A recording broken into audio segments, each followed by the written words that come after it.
정부는 수도권 긴급 대응반을 가동하는 등 지방자치단체와 함께 공동 대응에 나서기로 했습니다. 정부는 교회뿐 아니라 카페와 유흥시설 등 다중이용시설에서도 산발적 감염이 이어지고 있다며 특히 수도권 주민들의 주의를 당부했습니다. 안다영 기자가 보도합니다. 수도권을 중심으로 한 코로나19 확산세에 따라 정부가 오늘부터 범부처 수도권 긴급 대응반을 가동합니다. 긴급 대응반은 집단 감염 경로와 역학조사의 신속한 분석 등을 지원하며 역학조사 방해와 위반 행위에 대해 대처하게 됩니다. 특히 학교나 종교시설 등 주요 시설과 집단에 대해 전파 가능성이 높은 기간 접촉자 조사도 실시합니다. 또 집회 참가자 등 불특정 다수에 대한 검사 권고 등으로 검사 수요가 늘 것으로 예상됨에 따라 시도 권역별 긴급 지원팀도 가동합니다. 서울과 인천, 경기 권역으로 나눠 모두 38개 팀 190명으로 구성됩니다. 아울러 정부는 향후 환자 급증에 대비해 어제부터 수도권 병상 공동 대응 체계를 가동했습니다.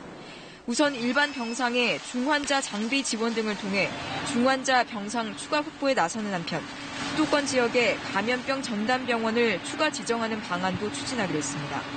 현재 지정된 수도권 감염병 전담병원을 최대한 운영할 경우 입원 가능한 병상은 2,007개로 파악됐습니다.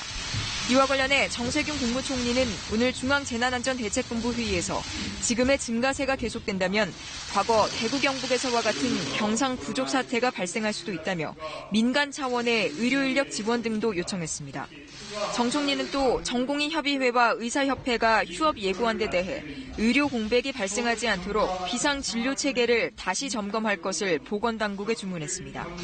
아울러 정 총리는 최근 교회발 집단 감염이 확산하고 있지만 카페와 방문업체, 유흥시설 등에서도 산발적인 감염이 계속되고 있다며 고위험시설과 다중이용시설 등에 대해서도 방역관리를 철저히 해달라고 요청했습니다. 현재 서울 성북구 사랑제일교회에서 시작한 집단 감염으로 수도권뿐 아니라 대구와 경북, 경남, 전북, 강원 등 전국 곳곳에서 확진자가 급증하고 있습니다. 또 파주 스타벅스 야당점과 관련해서도 지금까지 전국에서 최소 40명이 확진 판정을 받은 것으로 파악됐습니다. KBS 뉴스 안다영입니다.